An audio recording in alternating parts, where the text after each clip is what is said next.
बिस्मिल्लाहिर्रहमानिर्रहीम। अस्सलाम वालेकुम स्टूडेंट्स, क्या हाल हैं जी। अल्लाह से दुआ करता हूँ कि आप सब लोग खैरियत से होंगे।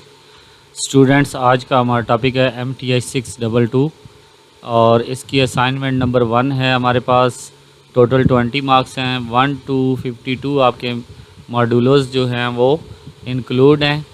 ड्यू डेट 10 जून है। इसके बाद ज़रूरी इंस्ट्रक्शन जो हैं वो ये हैं कि असाइनमेंट जो है LMS के ज़रिए आपने अपलोड करनी है। जो फ़ॉन्ट साइज़ यहाँ पे इस पेज पे आपको दिया गया है वही आपने लगाना है। इसके अलावा आपने अपनी असाइनमेंट ख़ुद बनानी है, किसी के साथ आपने शेयर नहीं करनी।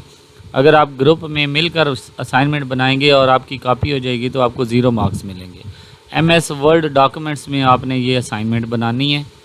तो स्टूडेंट्स, क्वेश्चन नंबर 1 है, find a unit normal to surface.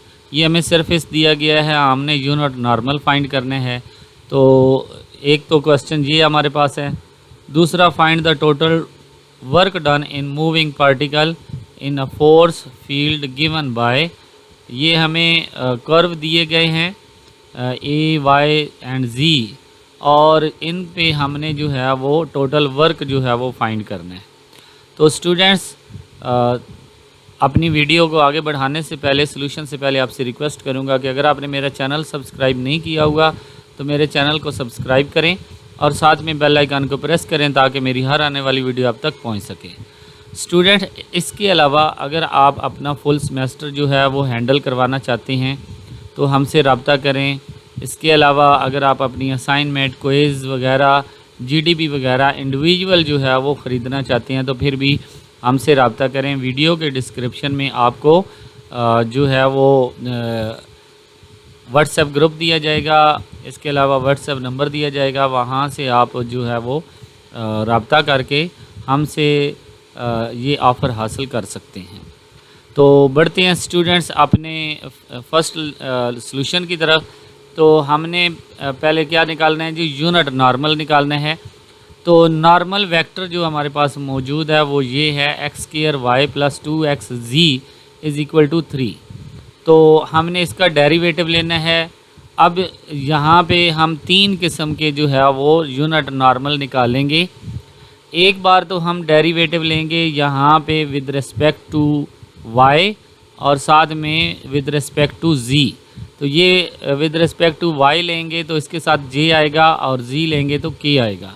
ठीक है, y लेंगे तो ये x² ही आ जाएगा और z लेंगे तो 2x आ जाएगा क्योंकि z की जगह पे 1 आ जाएगा। ठीक है, इसके बाद हमने इसको डिवाइड, इस डेरिवेटिव को इसके मॉड पे डिवाइड करना है। ये मॉड लेना है, यानी कि ऊपर हमने डेरिवेटिव लिखा x² j + 2xk। अब हमने नीचे x² का स्क्वायर लेना है और 2x का स्क्वायर लेना है। तो ये हमारे पास x4 + 4x²। अब हमने यहाँ पे वैल्यू पुट कर देनी है क्योंकि हमें 3 वैल्यू दी हुई हैं, x की भी 1 है, y की भी 1 है और z की भी 1 है। तो यहाँ पे हमने वैल्यू पुट कर देनी है 1 1। तो हमारे पास जो आंसर आएगा वो सॉल्व करने के बाद 1/√5j + 2/√5k। एक तो यूनिट वेक्टर ये होगा। अभी हमने इसमें क्या किया था, डेरिवेटिव लिया था विद रिस्पेक्ट टू y और z। अब हम इसका डेरिवेटिव लेंगे with respect to x and z। तो यहाँ पे हमने with respect to x and z लिया तो ये 2xy बन जाएगा और 2xk ऐसे ही रहेगा। अब 2xy ऊपर लिखा और इसका स्क्वायर लेंगे, 2x का स्क्वायर लेंगे, इनको सॉल्व करेंगे, x और y की वैल्यू पुट करेंगे तो हमारे पास आंसर आ जाएगा 2√8। √8 के फैक्टर बनाए तो 2 बाहर आ जाएगा, 2 2 से कट जाएगा तो 1/√2i + 1/√2k। अब ये भी हमारा कंप्लीट हुआ। अब हमने पहले को विद रिस्पेक्ट टू x और दूसरे को विद रिस्पेक्ट टू y लेना है। तो ये हमारे पास 2xy आ जाएगा और इसमें y मौजूद नहीं है तो ये 0 हो जाएगा। ठीक है, तो यहाँ पे हम क्या करेंगे जी, ये वैल्यू पुट करेंगे और इसी का स्क्वायर लेंगे तो ये हमारे पास स्क्वायर रूट से कट जाएगा तो पीछे रह जाएगा 1। ये हमारे पास टोटल यूनिट वेक्टर थे। ठीक है, नॉर्मल यूनिट वेक्टर जो थे ये मौजूद थे। इसके बाद हमने वर्क डन निकालना है। तो फोर्स दी हुई है और x, y, z की वैल्यू दी हुई हैं। तो पहले तो हम क्या करेंगे, फोर्स के अंदर एक्स वाई और जी की वैल्यू पुट कर देंगे। इनको सॉल्व करने के बाद हमारे पास आंसर आ जाएगा 4 + 2t² i -3t³ -1 j + 8t² अब हमने क्या करना है जी, dr निकालना है, dxi + dyj + dz। तो पहले हमने x का डेरिवेटिव लेना है, x = t² है तो इसका डेरिवेटिव लेंगे तो ये 2t आ जाएगा। y का डेरिवेटिव लेंगे तो ये 2 2 ज़ार 4t आ जाएगा और आगे कांस्टेंट का 0 होता है। इसी तरह z का लेंगे तो 3t² आ जाएगा और आगे 0 आ जाएगा। ये हमने डेरिवेटिव लिए 2t 4t और 3t। अब ये हमने डेरिवेटिव जो हैं इस वैल्यू में पुट कर दिए तो हमारे पास dx की वैल्यू 2t + 4t + 3t² ये हमने पुट कर दिया और साथ में dt है। इन दोनों को हमने, अब हमारे पास टोटल वर्क डन का जो फार्मूला है F.dr, ये हमारे पास F की वैल्यू पुट की और साथ में R डेरिवेटिव की वैल्यू पुट की। अब I की वैल्यू I से मल्टीप्लाई होगी, J की वैल्यू J से मल्टीप्लाई होगी और K की वैल्यू K से मल्टीप्लाई होगी। तो ये हमारी मल्टीप्लिकेशन के बाद हमारे पास जो आंसर आया है ये 8t5 प्लस यहाँ पे आ गया 8t5 + 12t4 + 4t3 + 12t। ये हमारे पास पूरा सॉल्व करने के बाद ये वैल्यू आ गई है। अब हमने इनका इंडिविजुअल हमने इंटीग्रेशन लेना है।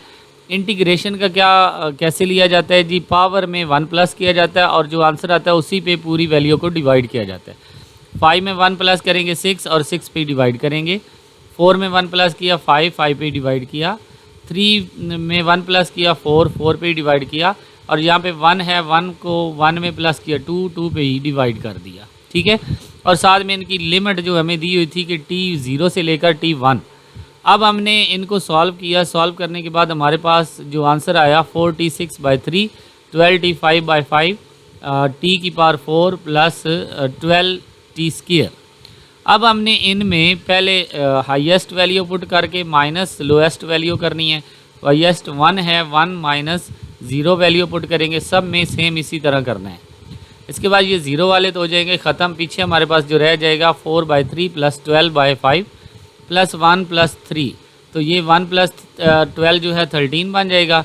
इनका एलसीएम लेने के बाद हमारे पास जो आंसर आएगा 251/15। ये हमारा क्वेश्चन नंबर 2 कंप्लीट हुआ। आई होप कि आपको इसकी समझ आई होगी। अगर स्टूडेंट्स आपको कहीं से इसमें प्रॉब्लम हो तो आप मुझसे डिस्कस कर सकते हैं।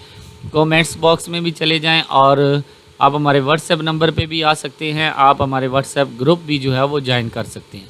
ओके स्टूडेंट्स, इंशाल्लाह नेक्स्ट किसी और वीडियो में हाज़िर होंगे। तब तक के लिए इजाज़त दें। अल्लाह हाफ़िज़।